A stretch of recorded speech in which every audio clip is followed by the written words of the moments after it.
welcome to another edition of Wire to Wire here for My Racehorse from the TVG studios in Los Angeles. I'm Christina Blacker, joined by the Sarge, Nick Hines. And Sarge, the stable is always growing for My Racehorse, as is the show. We have a lot of updates to provide this month. We certainly do, and the Ides of March are upon us as we march into April, and of course, you know, the steps in trying to get to a first Saturday in May. And of course, the one thing about horse racing that separates and differentiates itself from any other sport, it's a 365-a-day-a-year season. But our job right here is to keep you updated and give you some perspectives on the racing game and as we know it. But lots of things to look forward to, Christina. If you're new to us today, this show is all about the horses from the My Racehorse stable, a stable that can be yours. We're going to jump in to the wins. Let's celebrate the horses that have done well over the last month for My Racehorse. We're going to start with Psychedelic Shack. Now, here's a horse, Sarge, that we had to wait until his 4-year-old season to get to the races, but we were handsomely rewarded. Oh, yeah, patience. Patience paying it forward. Psychedelic Shack, who, you know, he had a freakish time when he was in the 2-year-old in training sale. This is back at OBS in 2020 during that pandemic year. But given some time, nothing that was real significant along the path. But for the partners involved here, it was a tremendous reward. Horse that earned a 70 Beyer speed figure. This horse was originally part of the New York Exacta. Christophe Clement, his team, doing a tremendous job getting Psychedelic back to the races. Not only back to the races, and winning at first gas. He took plenty of action, won with consummate ease. The future looks bright. I love the way he just skipped home, too. I mean, it looked pretty easy for him out there. So Psychedelic Shack, looking forward to the future with him. The next winner is Provocateur, and now a stakes winner. So here is a colt that had already shown some talent. Certainly, he was stakes placed in the Pasco. But for Todd Pletcher, I like to see the progression in his form and that big jump up in Beyer speed figures. Yeah, no doubt. This horse stepped up with his best yet. And certainly, you know, one that, you know, was purchased for $600,000 as a Keeneland September yearling. And in a partnership with Spendthrift, now in a career in which he's had 5 races, 2 victories, just on the precipice of earning $100,000. But it was a big win. It was a stakes victory at the Hutchison Stakes. And when you consider the fact that he had 1,700 partners involved, a career best 90 Beyer speed figure, physically putting it all together. Todd Pletcher, excellent job with his team getting this horse to assert himself. And, you know, it did take him 3 starts to break his maiden, Christina. So the light has come on in a big way. Provocateur, very excited about what the future holds. Salute to America, a horse that I know you like. Tom Morley, one of the newer trainers for My Racehorse. And this is a colt that I think, Sarge, you might have started to get a little disappointed in his first couple of starts, but he really put it together last time out at the mile distance at Aqueduct. Oh, this is kind of fun to watch, right? The fact that Salute to America still got the support. He went Lasix first time here. I wouldn't read into that too much, being the fact that he, a newly turned 3-year-old at the turn of February, but a combined total loss margin of 55, 60 lengths in his first 3 starts.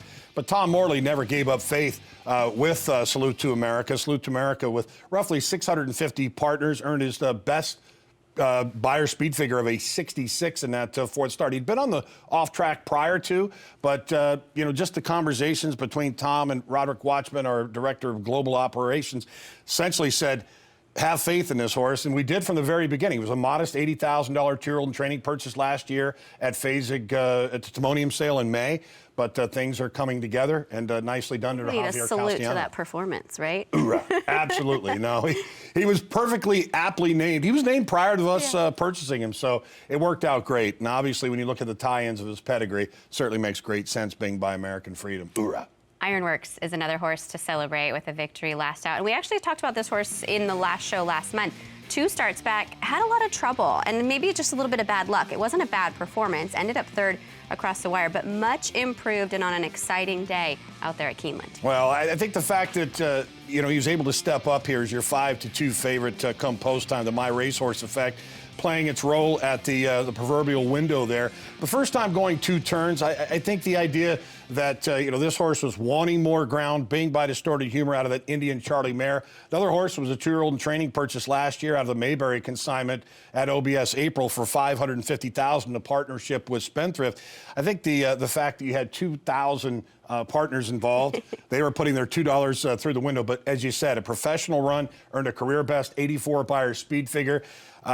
Another horse that looks destined for stakes next out, potentially some graded stakes, perhaps even a grade 1 over the summer. maybe at the spa. We look forward to Ironworks onward and upward. We love that. The MyRacehorse partners definitely making their presence felt not only on track, but at the betting windows as well. So those were the winners from this last month, or since our last show, I should say. We definitely have some races to look forward to, not only through the second half of April, but into early May as well. Let's take a look at the list of upcoming runners. Well, you look at In Due Time, Edge, of course, the affiliate of MyRacehorse. If you want to get into capital investment, you can be sure to contact Joe Moran, manager of Edge, in concert with myself. We look forward to what could be a rather productive month. In Due Time, looking to get himself into the Kentucky Derby with a Lexington Stake victory on Saturday. And you can see to the bottom of the screen, golden quality.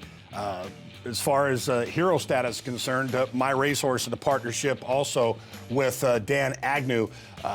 National Road, a horse that come trying to take advantage of the Ship and Win program here on the West Coast. So the slate looks full. We'll get into Carrothers a bit later. He'd been recently gelded, and plenty of optimism in his corner. And as you can see, Provocateur looking to take that victory onto the next level in mid-May. I want to talk a little bit more about In Due Time. He was at the top of that list in terms of upcoming runners. So he is targeting the Lexington at Keeneland. Points on the line for the Kentucky Derby in that race.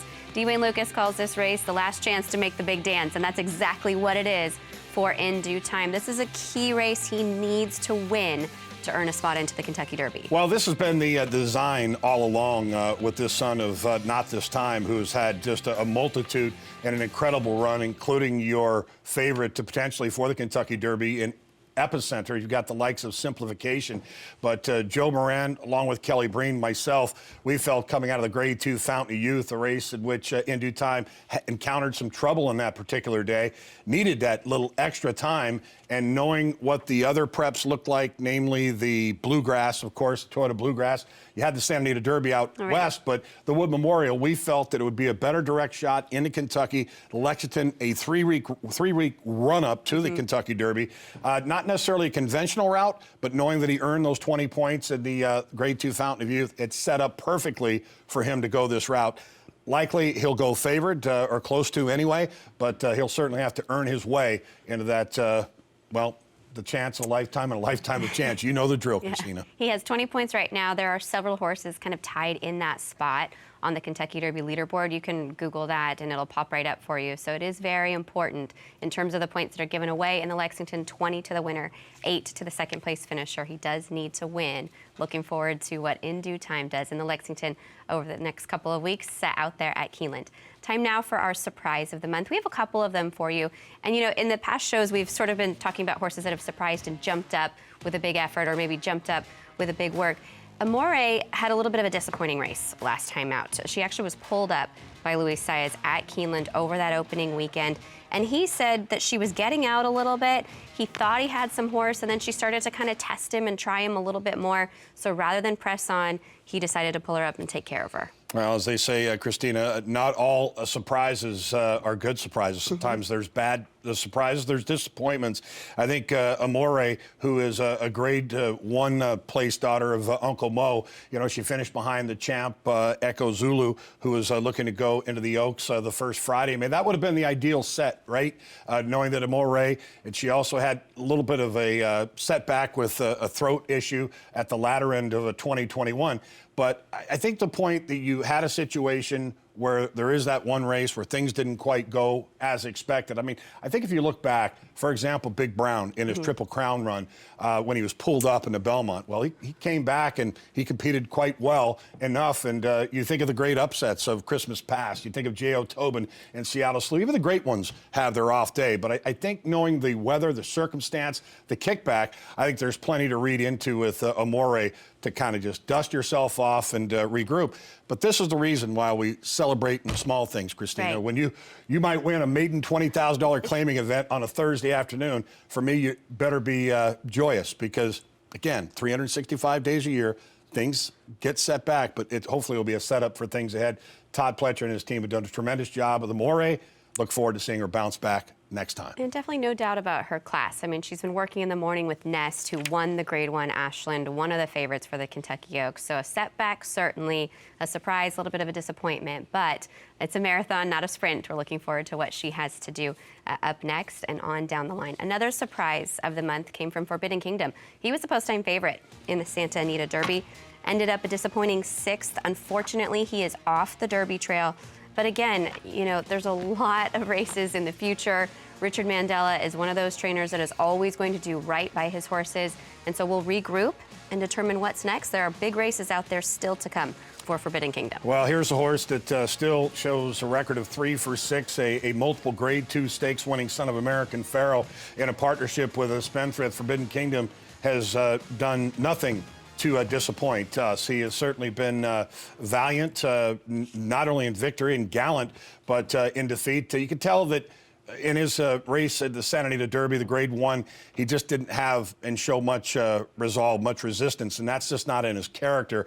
And our Hall of Fame trainer, Richard Mandella, along with his son, assistant Gary, obviously was a head scratch. We knew essentially immediately after, thinking to ourselves, something obviously went wrong, whether hopefully it wasn't anything too physical, whereas it would be a major setback. But, you know, the post-scope endoscopy revealed that he did have some throat irritation, kind of fringing on a throat infection. So antibiotics, treatment, time, unfortunately, it's going to take you off the Derby trail. But that's the whole idea when you're trying to get into the first Saturday in May.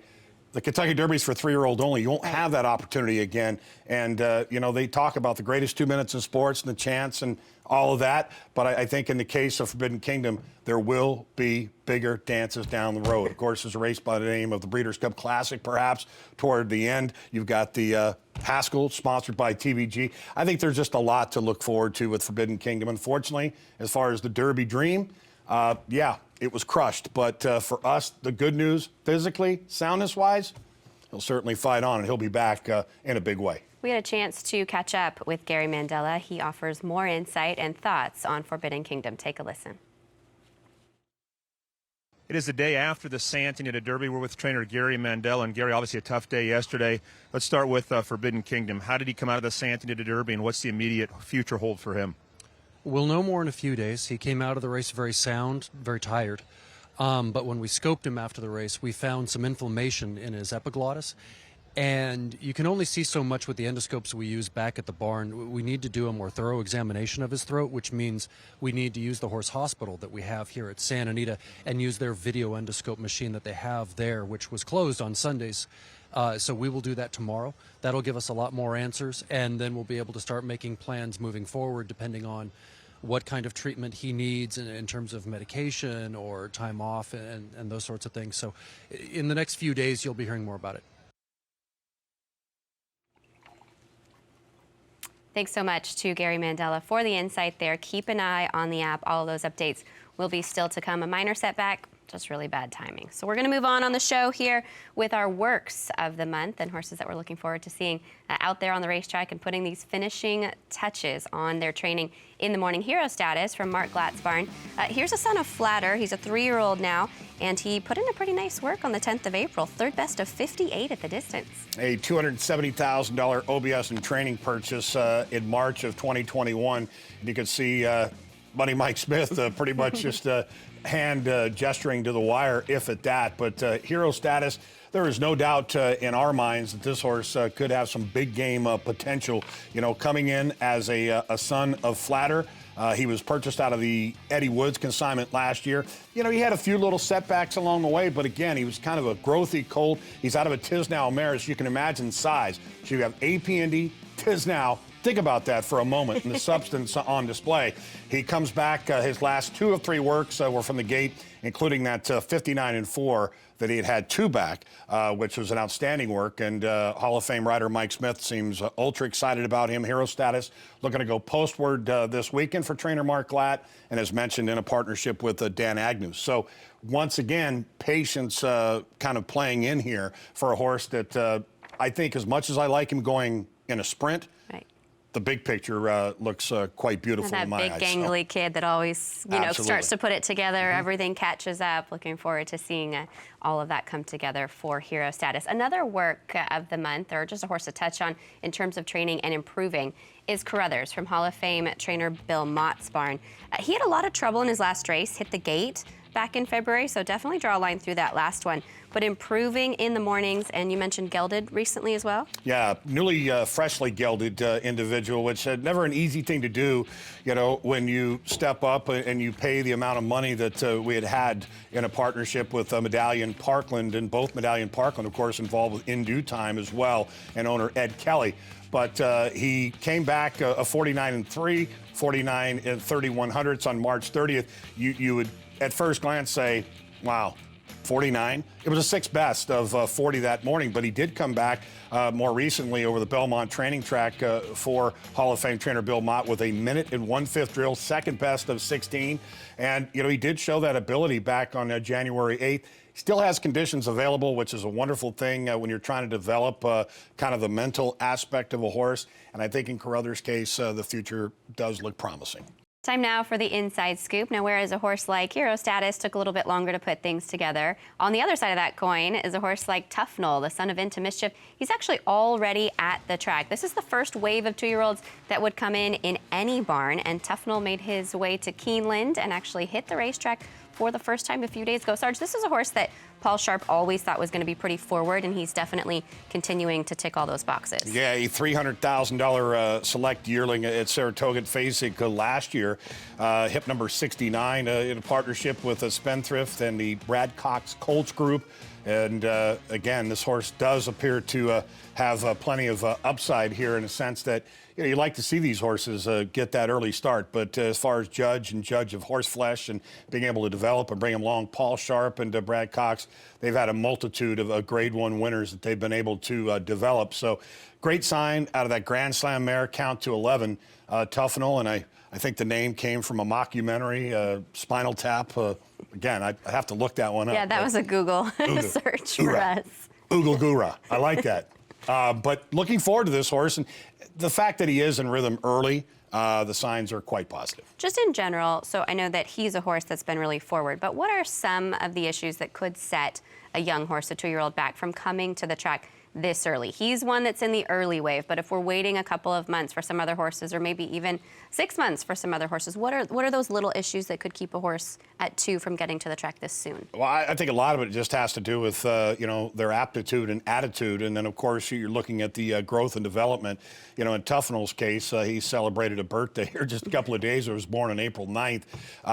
Generally you look for, with these young horses, making sure that their growth plates are coming together. Like we would do a grading of knees, A, B, and C, and those growth plates in a C would be wide open. I found that with my son a few months back. He just turned 12 recently, and he had to go in for an MRI, and they discovered that his growth plates are still wide open, and he strained a ligament. So you really kind of put it into the trainer to understand his horse in this given sense, and the fact that Paul Sharp in development. But I think the aptitude, the attitude, physical growth development, and some horses are more forward than others, just like children. I mean, you may get a horse that, say, for example, Forbidden Kingdom. This is a horse who did it early on. He was purchased out of the same sale as the recently gelded LaForgia, who was bought out of the exact same sale, and they were bought in a similar price bracket. But one has the mental, the other doesn't. The other one was growthy, the other stabilized. And you can see the results there in the end. So the idea, and I think a lot of what we're seeing with our program at MyRacehorse, is being patient, allowing these horses to come to fruition. There have been, and we've seen other programs where you try to force the issue. Once you send horses into a forced situation, it can backfire quite considerably. And out the door, not only goes the potential for your horse, but your investment. And treating them as individuals. And luckily we have the right teams in place to make sure that each individual horse gets the type of care and timeline that they need. Aftercare Spotlight is our next segment on Wire to Wire today. We're going to look in on Wayno. This is a horse that I know you know a lot about. Started with Steve Asmussen, then with Phil D'Amato, and he is currently enjoying his new second career at Copper Meadows in Ramona. Yeah, what a fun journey it was with him. And I say fun, some would say, his career was underwhelming. But, you know, truth be told, you know, at the end of the day, he was one of the big prize purchases early on with MyRacehorse in a partnership with Spendthrift. Steve Asmussen had him. He broke his maiden eventually in career start number 3, but he just couldn't seem to put it all together. And there was really no underlying physical problem. This is a horse that came to a crossroad where he switched it off. And in fact, Gavel came in and essentially bought Spendthrift out, and then the horse came west and shipped back to Oaklawn. But I love the bright light here because he's a big, scopy, pretty individual. And he was a high dollar purchase early on for Spendthrift. And when we came aboard with MyRacehorse, you know, we had great expectations. Fortunately, didn't work out. But once again, as we've said, our CEO and founder, Michael Behrens, his primary objective with these horses, as much as we want to see him winning races, got to be sure you give them a soft landing and put them in a proper place that they can go on and evolve. And it sounds to me as if in the coming months, Wayne O is going to get involved in some competitions. So the fact that he wasn't able to produce on the racetrack does not mean that in the afterlife, doing what he's doing out there and he is enjoying it. Getting I think ready that's for the his truth. first horse show. So Yeah. looking forward to seeing some of those photos. Perhaps we'll have a chance to update you on social media or maybe on one of the future shows once he's out there in competition. Stable Spotlight is up next. We each have one for you this month. I'm going to check in on Tap the Gavel, or more affectionately known as Tappy. Here is a colt that I think he began well at Tampa. He was second first time out for Kent Sweezy, then kind of fell off form a little bit, tried the synthetic at Gulfstream, but I like the fact that he's rounding back into form and bounced back with this nice second place effort just caught in the last jump. Yeah, again, here's a horse that for a minute I thought that the masses of the MyRacehorse were going to cash in on a fairly decent bet, because it's not often that you see a horse owned by MyRacehorse go off at nearly 16-1. But, you know, he began his career in a Hall of Fame trainer's barn. Began nicely. It appeared as if things were on the up and up, and then the horse, you know, became a bit sidetracked. So we felt that the horse would appreciate maybe going into a kind of a smaller barn, smaller atmosphere. So major props to J. Kent Sweezy with the work done and his team. He's a son of Tappet, so you know that they can mentally kind of maybe take themselves off kilter. But it looks like he's on his game and shouldn't be a maiden for very long. If you are unfamiliar with Kent Sweezy, he has this horse, and looking forward to working with him, certainly with the MyRacehorse stable. He checked in with us and gave us an update on that improved performance from Tap the Gavel. Take a look.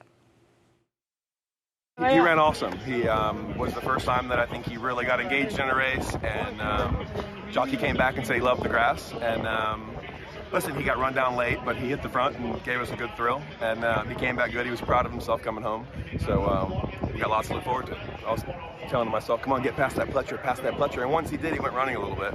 He got hung out wide, but like I said, he's still inexperienced. Miguel came back and said he's still a little bit green. He'll learn from this, and he'll get better, so I think we got a big summer ahead.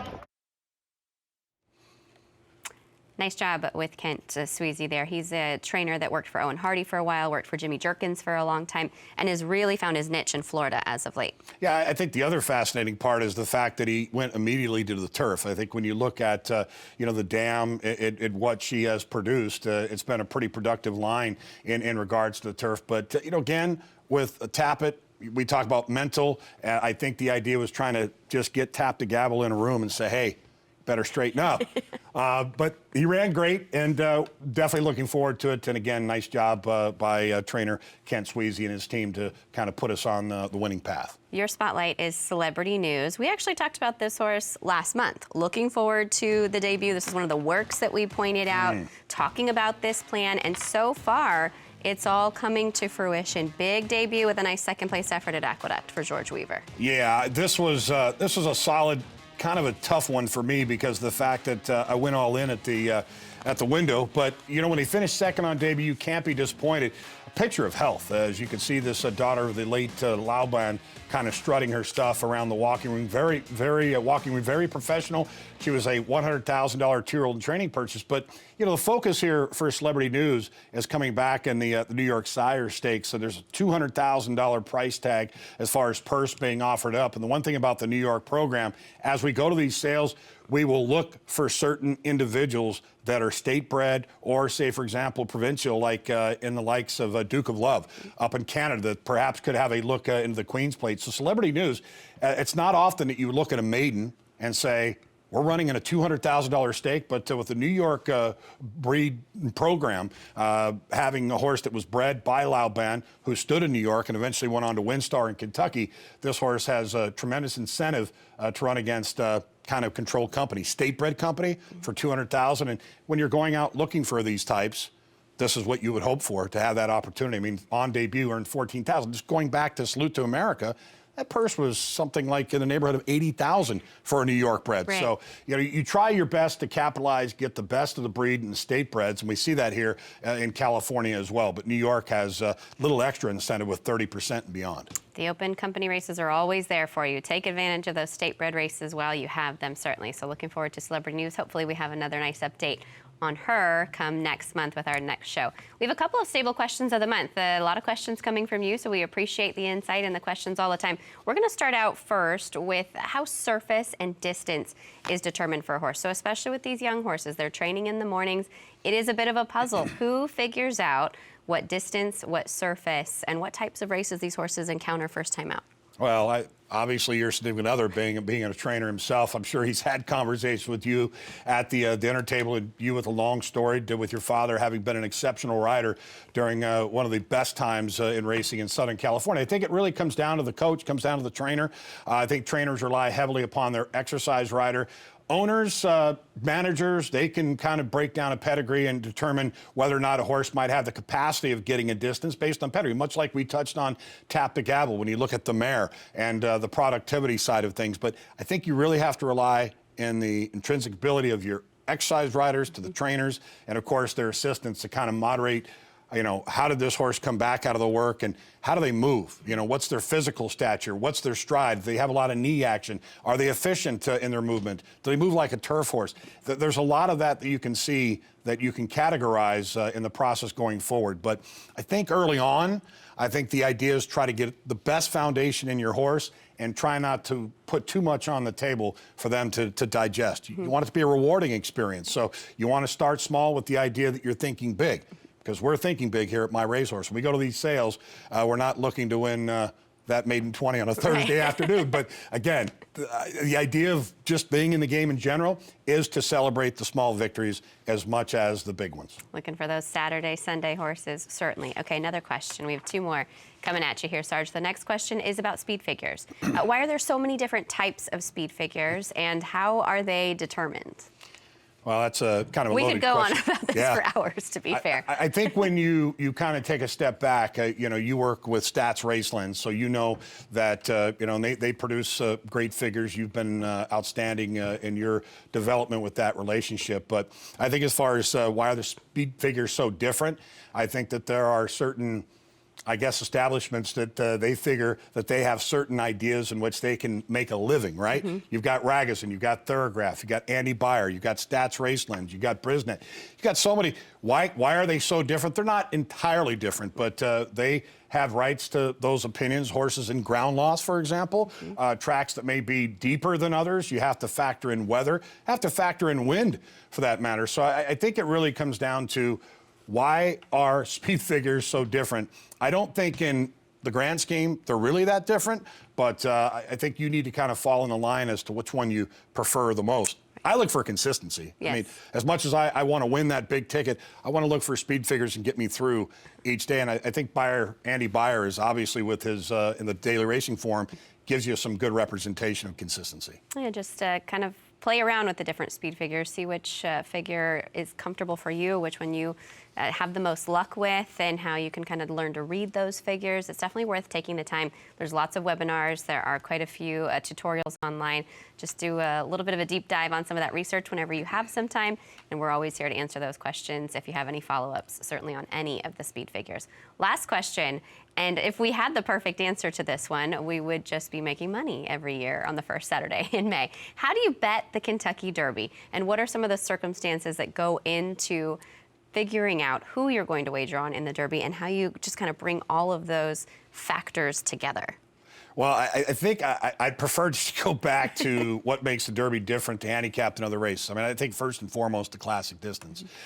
You basically only have one prep in the UAE Derby that's as close at 1 mile 3/16, which is the distance of the second jewel of Triple Crown, the Preakness. So the idea is to try and determine the distance, right? So that sets the Derby apart. Not to mention the fact that you get a starting gate that's filled with 20 horses. Thankfully, a few years back, they came up not having to use that auxiliary gate any longer. The auxiliary gate used to throw things off kilter quite a bit. You go up to 14, then you have the auxiliary gate.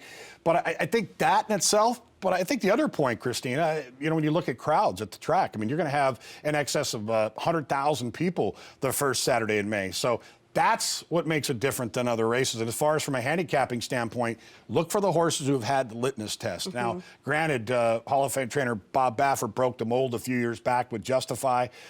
We saw Tim Yock team with Taiba last weekend in his second career start that won the Grade 1 Santa Anita Derby. I mean, if he were to win the Kentucky Derby, I'd be surprised. It'd be unprecedented. He was purchased for $1.7 million, so they had said to themselves that, hey, we feel we want to take a chance with Zidane, who won, of course, with the ill-fated Medina Spirit. So as far as the Derby, what makes it different? Field size, crowd noise, distance. Yes. Experience. So the key is that when you come into a race, like it's 3-year-olds only. We're not talking about older handicap horses. So I think the idea is that you as a handicapper, just look for those horses who encounter trouble and overcome, and trust in the trainers who've had success in this race in the history of it.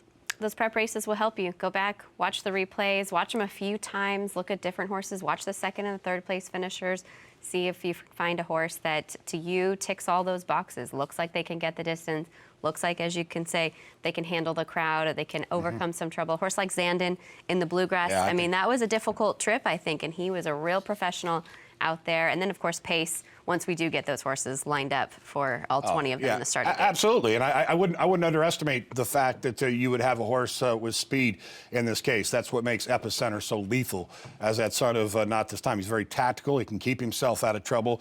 I don't think I would want to buy into the idea that I'm going to take a drop set closer. It's going to be 20 lengths back at early call.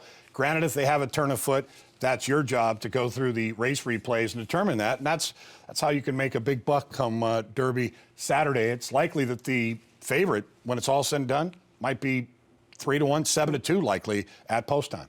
Epicenter is a son of Not This Time. In Due Time is also a son of Not This Time. Fingers crossed still for the Lexington to make his way into the starting gate for the Kentucky Derby. But there are some other connections that you might want to root for on that first Saturday in May. And we wanted to point those out to you because you're talking about these pedigrees. Gunrunner is the sire of 63 Caliber, who is a MyRacehorse horse, but also the sire of Tiber and Cyberknife, who we're expecting to see in the Kentucky Derby. Upstart, similar, the sire of Microshare. Zandon, who we just pointed out, the winner of the Bluegrass, heading to the Kentucky Derby. Kathleen O, one of the favorites for the Kentucky Oaks. There are some connections, and you might feel a little bit tipped in one direction maybe with your handicapping as you start to connect those dots. Yeah, it is pretty remarkable when you take a look at this list as far as the Derby connections. And, there is a common line. I mean, there are what we deem outcrosses as far as from a success rate of a pedigree. And you go, wow, this horse has no relevancy to anyone in the field. But when we went through the MyRacehorse and Edge roster, it is pretty remarkable, the affiliation and the connection between those horses. So I think at this stage of the game, I have to admit, I was quite deflated after Forbidden Kingdom for our 400-plus partners involved in Forbidden Kingdom. But I also realized, I remember back in college, and I wasn't on the football team. I was in the band, and I played basketball, whether you believe it or not. But I'll never forget, our football team was unbeaten. They were undefeated, and they lost the crucial game of the year. And written up on the chalkboard was, a tree's worth can never be measured until it has fallen. Well, we're not at the end road with Forbidden Kingdom, but in defeat, you look for the optimism, you look for that bright light, and you tell yourself, you know what? We've got a super nice horse here, a horse that's multiple graded stakes winner. So for those that will be competing in that first Saturday in May, we salute you. We wish you the best of luck on behalf of all of us at MyRacehorse. We'll be rooting for you. But, of course, if in due time we're to get in that dance, we know who's going to be on top of that list. We win together, we lose together, and we enjoy the races together each and every day, and certainly taking care of those horses is a top priority. Visit the website if you're interested in getting involved. If you need any more information, also the app. All of those updates will be continuing to come your way in the coming weeks. Sarge, it was a lot of information, but it was a very informative show. Thanks for the time. Al, thank you, as always. Top notch. And, again, I think as we look at our perspectives going forward into the spring, summer, I think you have to remain quite optimistic in what the roster leads. And, for those horses that didn't perform to expectation, for the ones that did, onward and upward, I've got one word for you: hoorah. We'll see you next time, next month, here on Wire to Wire, the show all about your stable here at the My Racehorse Stable. Thank you for joining us here from the TVG studios once more, and enjoy the next couple of weeks in that first Saturday in May. We'll see you back in May.